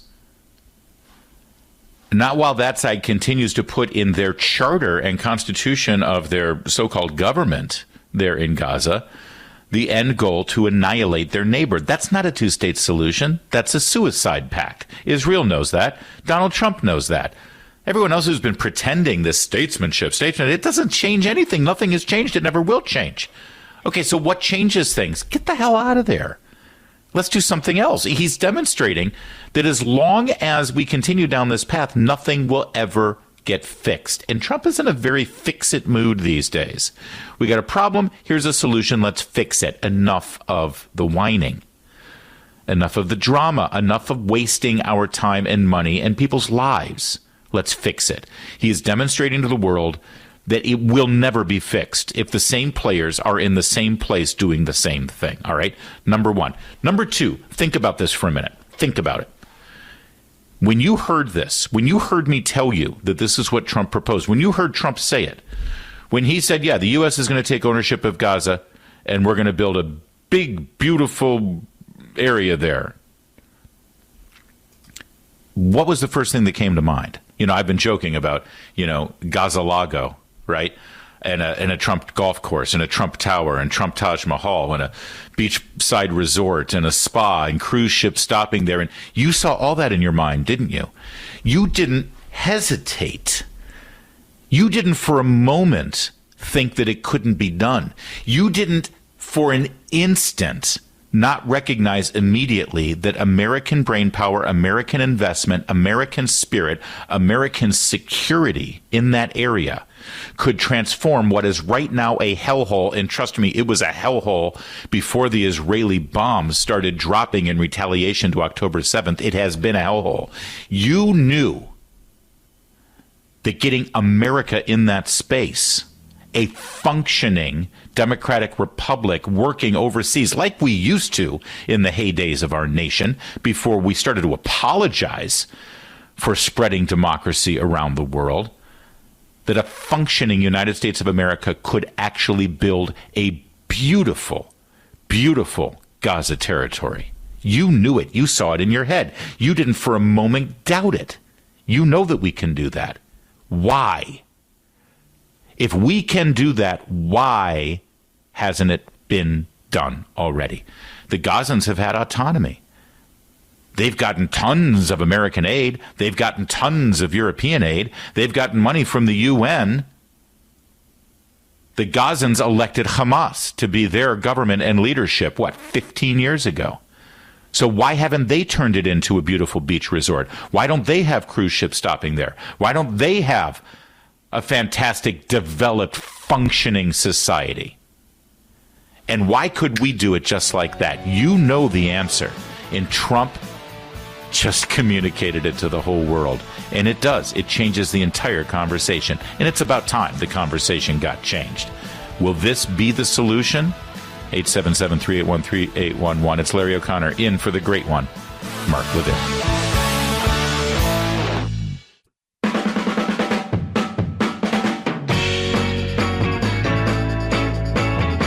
I'm Larry O'Connor, and I'm sitting in for the great one, Mark Levin, and we've got a lot of topics on the table here as we swing into our final half hour of the Mark Levin Show. Thank you for listening tonight. We talked about how Trump is absolutely brilliant, a genius, actually, the way he's been able to get stuff done. And all of the ire, all of the hatred from the left is really focused on Elon Musk. They're not even talking about Trump right now, which is hilarious. And they can't hurt Musk. He doesn't care. It's been an amazing thing to witness. We've also talked about the stupidity, insanity of Phil Murphy, the governor of New Jersey, who either lied about whether he was harboring a fugitive from the law, an illegal alien, living above his garage, or he didn't lie about it and he's in fact harboring a fugitive in his home. Either way, not a good look, New Jersey. And just now we're breaking this news for you. Donald Trump at the White House announces that his intention is, after the war, the United States of America will take control of the territories known as the Gaza Strip and develop it, fix it, and make it functional. And I just made the point, the fact that everyone in the world knows that we are capable of doing that shines a light on the fact that the people who have been living there are incapable of doing that. And why? Why are they incapable of doing it? Because of their blind hatred, because of their rage, because it's not their priority. Their priority is killing Jews. They're actually pretty good at it. They're evil. Move them. Get them out of there. And everyone's, this horrible what Israel's done. They made it uninhabitable, the Gaza territory. No one can live there. Oh, yeah? Okay, fine. We'll take it. We'll show you. We'll have people living there in 5 years. It'll be beautiful. I'm ready to go. Who's with me? Who's with me? 877-381-3811. Tomorrow morning on your Morning Joe program, you're going to hear a lot of anger about this. Just terrible. Somehow they'll blame Elon Musk for it, and Bibi, because, they hate Jews too. But trust me, Bibi knew about this. Trump would not have gone out there with this plan without Bibi's approval, without Bibi knowing about it. And I think it's remarkable. It's hilarious, actually. And it definitely changes the conversation. It reorients and clarifies exactly what's going on there. And it reiterates the fact that under the Trump administration, the United States of America's official position is that there is no two-state solution. Israel is Israel. They are our ally. And if you want to be our friend, you will make friends with Israel. And while we're at it, we're going to take this nice little beachfront property. Thank you very much. Let's see how that goes over. But as I said, I promise you, Joe and Miko will not like it. I promise you, George Stephanopoulos on Good Morning America will not like it. They will call Trump names. They will decry this. They will scream about it. They will complain about it. I know this because this is who they are and this is what they do, and they can't change their ways. I just wrote a book about it, my first book. It's called Shameless Liars, How Trump Defeated the Legacy Media and Made Them Irrelevant. Number one, by the way, in campaigns and elections and in media and internet over there at Amazon. It's available in hardcover and paperback. It's my first book. My buddy Kurt Schlichter wrote the foreword for it. And breaking just in the last hour, the audiobook was made available. So you can get the audiobook if I love audiobooks. That's what I usually get. Shameless Liars now available on audiobook. By the way, beautiful cover art by my friend Sean Salter. He's a fantastic artist, works in the graphic novel genre. You should buy it just for the artwork on the cover. No, there's no AI here. That's hand-drawn stuff, and you'll love it. Thank you so much for buying that book and supporting what we do here. And I think, by the way, you're going to love it. Seriously, I'm very proud of this book. All right, let's go to your calls. All those topics on the table, and I think they're all worth discussing. I want to start with, I'm fascinated by this. Cheryl in Middletown, New Jersey. So you live near Murphy, Cheryl? Have you seen this? Have you seen like a Latina woman sort of, hiding and lurking in the shadows and climbing up the back staircase of his garage? That's pretty funny. Actually, I was wondering why he didn't give his address out so he could actually house a few more people, so he could put his money where his mouth is. That's true. Why stop with just one, Phil? Come on. Where's your heart? That's what Newsom would do. Well, here's my problem. Here's my issue with part of this. I'm all for immigration, obviously, like a lot of people here in New Jersey, legal immigration. And I agree with one of the callers that called in before about there are probably more Republicans now in the state than maybe they'd like to know. But I'm a retired teacher, and I have Blue Cross Blue Shield. And they're in negotiations. We received a letter that they're in negotiations with Meridian Healthcare System. And they're in negotiations because they can't come to an agreement. And part of the reason that they can't come to an agreement is because Hackensack Meridian and Blue Cross Blue Shield, they're trying to hold down cost for the insurers, and Hackensack wants to pay their bills. But because we're now a sanctuary state, they have this increased number of indigent patients. And you know that under law, we're supposed to take care of everybody that walks into an emergency room. But they're seeing this exorbitant increase of this type of patient. The hospitals need to pay their bills also. So who gets to pay for all of this crazy increase of patients is the people that live here and work here and have paid their dues and paid for insurance. Yeah. And I don't want to begrudge anybody, but this isn't right. Let Murphy put his money where his mouth is. Let him pay the bill. Yeah, 100%. And of course, that's, in California, Gavin Newsom can't afford to, fill the reservoirs with water or keep firefighters working or what was the latest thing that they can't do? Nothing's functioning in California. But meanwhile, he figured out a way to carve out a portion of the budget to provide free health care to illegal immigrants who come into that country. And God knows as many free abortions as you want in California because, it's not the golden state anymore. It's the abortion state. But here's what I'm confused about, Cheryl. I was told reliably, like 15 years ago, that Barack Obama solved the health care crisis in America. I thought the Affordable Care Act made health care, what's the word I'm looking for? Affordable. Yeah, I'm sorry. Are things not working well with our healthcare system? I thought Barack Obama fixed it all. It's interesting you should say that because folks that actually really supported him and that whole, system going on there, they still they still stand strong that they feel it's the way to go. But they were the people that were complaining that they couldn't figure out even how to get the insurance on the computer. See, that's a whole nother, debacle. I say boo on Murphy. That's what I say. Yeah, no, Murphy is a disaster, and he is leaving New Jersey in a much worse state than it is. My question for you is, does a Republican have a chance to win? Can they run against how bad Murphy was? Or is he now, because he's out of there, whatever the fresh blood is, they'll be able to, somehow triangulate. I think whoever's running they're in a Kamala Harris situation. They've got to inherit Phil Murphy the same way she had to inherit Joe Biden, and I think a real Republican could have a shot. No, 100%. Exactly right. You see the turnaround in this country. You feel that sigh of relief. And, I really don't talk to my friends and stuff about politics because it's been a sensitive subject. But when I do speak of people, they seem lighter, not gloom and doom any longer. We're very hopeful. I'm very hopeful for the next 4 years. All right, Cheryl, we'll keep an eye on it. And this November is when your election is. That'll be a fascinating thing. Let me tell you something. Trump would love to see that seat flip Republican in New Jersey. What a great thing for his legacy. Thank you, Cheryl, for the call and the kind words. I appreciate you calling in here on the Mark Levin Show. How about Ziggy in Chicago? Ziggy, is that really your name? Is that short? Is that a nickname for your? No, this is line 5, gentlemen. Line 5, Ziggy in Chicago on WLS. Hey, Ziggy. Hey, how you doing? Good. What's your full name? Sigmund. S-I-G. Sigmund, and they call you Ziggy. That's a great name, man. Ziggy's the best name. Yeah, I'm coming from a Larry. Okay. Yeah. Say again. That's all right. That's all right. That's a good thing. I love the Polish people. You gave us my favorite pope. And the elephant too.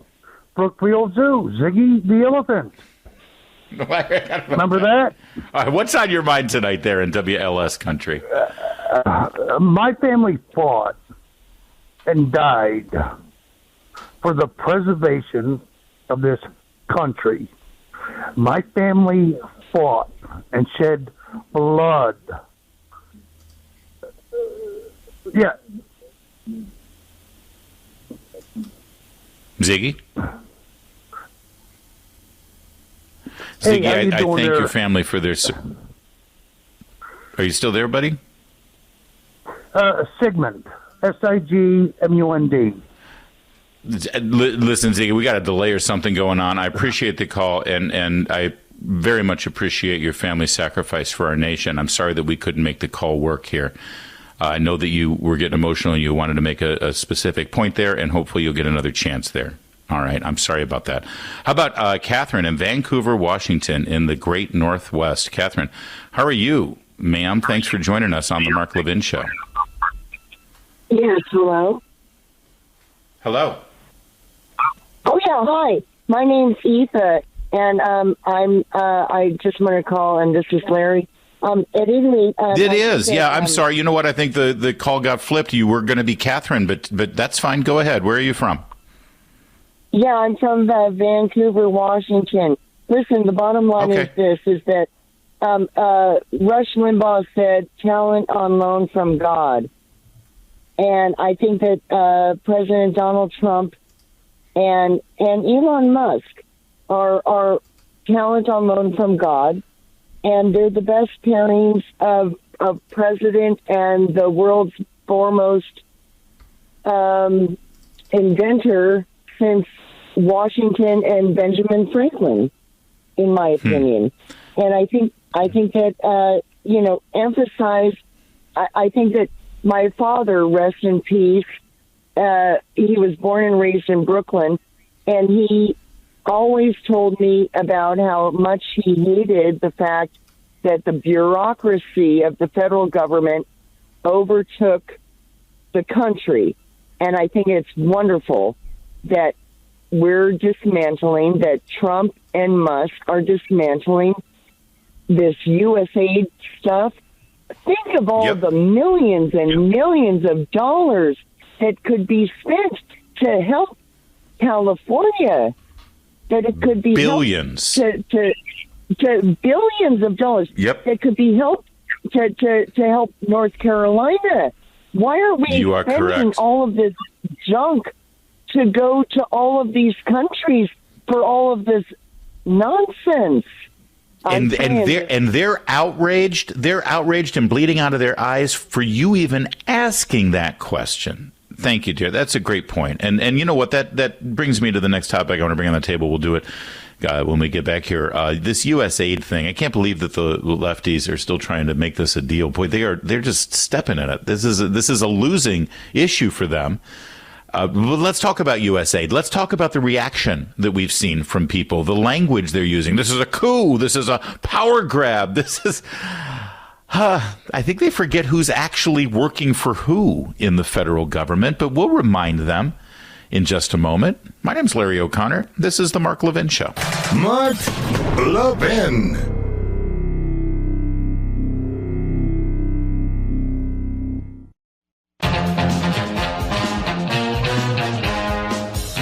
My name's Larry O'Connor. I'm sitting in for Mark Levin tonight, and I keep hearing the same thing from our friends in the media. Boy, they're great, aren't they? That Donald Trump is executing a coup. Donald Trump and Elon Musk, his henchmen. That's a coup. It's a coup, and they're showing as an example here this USAID thing. Here's what happened with USAID. USAID is a slush fund, basically, or at least it's become a slush fund for left-wing causes. They use your tax dollars to promote left-wing causes around the world, and that money, by the way, ends up affecting us here in America. In fact, you follow the money on a lot of these things that USAID was doing under Joe Biden, and Samantha Powers, the woman who was running it, deleted her social media. She's gone into hiding, I think. In my opinion, she should. There was a regime that they were funding through USAID and the State Department in Germany that ended up effectively censoring conservative voices on social media and in websites here in America. It's like USAID was a political action committee run by George Soros, but without actually getting their hands dirty with Soros money. They used your money.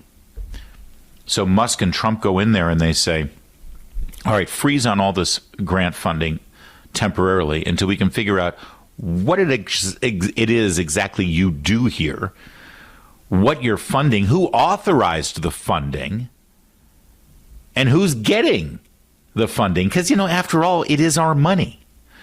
And boy, they freaked the hell out. How dare you suggest that you can put a freeze on our funding? It's our money, after all, USAID says, and tell us what we can do with that money. Oh, it gets even better. Listen to how ABC News reported it. They talked to an employee there at USAID. Listen to what she has to say. It'll tell you everything. Here's cut one. Let's go. But Elon Musk's influence is sweeping throughout the administration. It was late last week that the Doge team showed up at USAID offices in Washington and demanded access. USAID employee Christina Dry described the scene. Doge was in the building. We took down our pride flags. I took out any books I felt would be incriminating. No one was talking. We heard they started taking transcripts automatically of all of our Google Meets. They unplugged the news in the little kitchen galleys. It didn't feel good. And then Saturday, all of the websites went down, and then I lost complete access to my computer. Did you catch that? We all took down our pride flags. Why didn't you just have American flags up there? We took down our pride flags. Well, aren't you proud of your pride flags? You seem ashamed of your pride flag, which sort of defeats the purpose. So it's a coup for the duly elected president of the United States to put a freeze on executive branch funding until he can get a handle on it and figure out who's doing what and who's getting that money. It's a power grab for the president of the United States to ask FBI agents if they participated in the January 6 investigations. To ask them, merely ask them. That would be a power grab. And it's a complete and total hostile takeover of the U.S. government for Trump and Elon Musk to actually do what they promised voters they would do, which is to stop wasting your money on garbage. Let me just be clear here. President Donald Trump is the president of the United States. Constitutionally, he runs the executive branch. All you people at USAID, all you people at the FBI, all you people anywhere in any agency, you work for the executive branch of government. He's your boss. You work for him.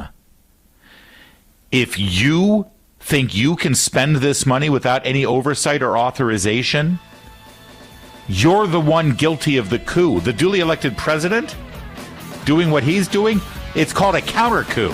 He's returning power to us.